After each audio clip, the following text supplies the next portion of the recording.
Managing more than one business? Here's how to switch between them and review each business's data in Quick Hub. From the Quick Hub dashboard, scroll to review your overview cards and charts. Then go to Quick Reviews and open the Dashboard tab to see high-level review insights.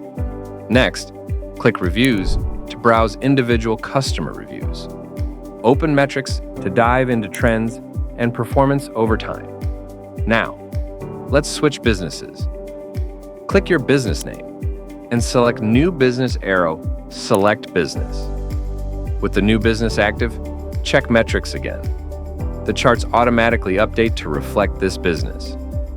Open Reviews to see the latest feedback and return to the dashboard to confirm the overview reflects the selected business, and that's it. Use the Business Switcher to move between brands and review each one's dashboard, reviews, and metrics, all in one place.